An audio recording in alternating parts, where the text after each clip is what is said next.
Welcome to Deep Cuff Channel. Russia is drifting into one of the biggest crises in its history. Power of the Ukrainian army began to frighten Russia. Reactions to Russian President Vladimir Putin are growing. Russian army began to use its most advanced systems in its attacks in the southern region. NATO has signaled the clashes in the coming spring months. Will the US help Ukraine capture the Crimean Peninsula? Military activity on the territory of Belarus reached its peak yesterday evening, according to the statement made by the General Staff of the Ukrainian Armed Forces. Russia targeted many areas under the control of the Ukrainian army, in addition to 93 artillery, 9 missiles, and 23 airstrikes in the last 24 hours. Main targets of the Russian army are currently known as Kupiansk, Lyman, and Novopavlovka.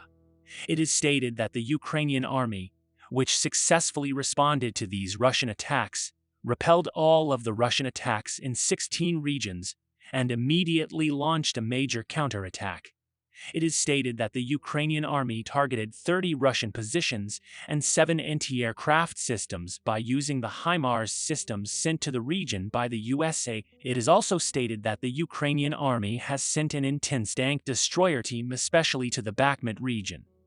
Equipped with BGM-71 Tau missiles mounted on Humvee vehicles, these special teams provide a serious advantage against the land vehicles that the Russian army plans to use in the region. It was stated that these special vehicles were working in the active conflict zone, and it was claimed that they carried out violent attacks in the region. It is stated that as a result of these attacks, Russia lost 770 soldiers, 3 tanks, 6 armored combat vehicles, 7 artillery systems, and 4 tactical unmanned aerial vehicles. After these losses, violent explosions began to come from the southern front, which had been silent for a long time. According to Yaroslav Yanisevich, head of the military administration of Kherson province, the Russian army carried out 90 missile attacks in the Kherson region in just a few minutes. Russia is trying to carry out a coordinated operation against the Ukrainian army, using unmanned aerial vehicles and tanks, as well as missile systems.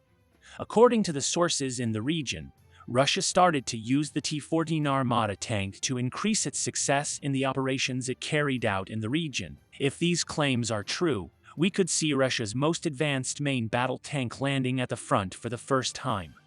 While there is currently no official evidence of this, explosions have been reported from the neighboring city of Zaporizhzhia in the Kherson region.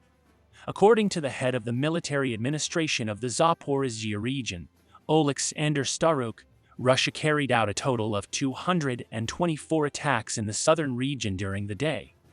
Considering the conflicts since the beginning of the war, it would not be wrong to say that the 224 attacks carried out by Russia is a record in this area.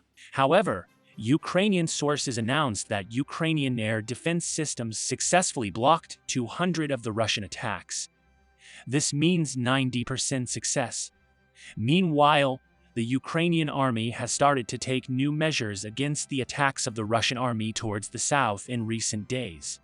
Ukrainian armed forces are strengthening their defense lines in the Mykolaiv and Odessa regions, according to the Ukrainian Southern Operational Command. These allegations were put forward by Ukrainian Major General Andriy Kovalchuk. Main reason for this strategy of the Ukrainian army is to prevent a landing operation that the Russian army wants to carry out from the southern region. In this context, it is known that Russia has made reconnaissance with the most advanced unmanned aerial vehicles in the region. Known as the Merlin, this drone is known as a small but effective system. Ukrainian army was able to capture a few of these vehicles, thanks to their air defense systems. Russia uses these systems to learn more about the Ukrainian defense lines in the region. These intelligence strategies of Russia have reached their zenith especially in recent days. This situation attracts the attention of military analysts, as statements on this subject are not delayed. Admiral Rob Bauer, chairman of the NATO Military Committee, said the other day that he said it is likely to launch a new offensive in Ukraine in the spring. Bauer's comments came after the NATO meeting in Germany. We have said in our previous videos that this meeting will determine the fate of the Ukrainian war. In this context, it is reported that the U.S. Army will support Ukraine's major offensive against the Crimean Peninsula. According to the allegations made by unnamed sources, the Ukrainian army will launch a major offensive to seize the Crimean Peninsula in the coming months. Many Ukrainian officials, especially Ukrainian President Volodymyr Zelensky, say at every opportunity that the Crimean Peninsula is the main target of the Ukrainian army. Emergence of these claims after the NATO meeting is one of the things that strengthens the claims. In this context, it is stated that France wants to supply a main battle tank to Ukraine after England. We know that France has sent a large number of AMX-10 armored anti-tank vehicles to Ukraine in the past weeks. Now, French Defense Minister Sébastien Lecornu has claimed that French President Emmanuel Macron wants to send the Leclerc main battle tank to Ukraine. Ukrainian officials have been visiting France frequently lately. Main purpose of these visits could be the transfer of Leclerc tanks to Ukraine. Considering that Leopard 2 and Abrams tanks will not be sent to Ukraine, it would not be wrong to say that Challenger 2 and Leclerc tanks are the best alternatives in the world. In addition, this situation began to destroy Russia not only militarily, but also politically.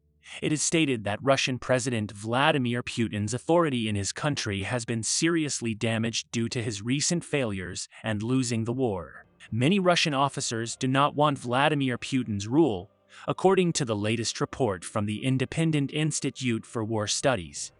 This political crisis that has arisen in the Kremlin may grow to such an extent that it throws Vladimir Putin out of his seat. Putin, who wants to prevent this, is aware that he has to achieve important successes in the war. However, Russia's power will not be enough to win this war for now. Knowing this, Putin increases his efforts to involve Belarus in the war.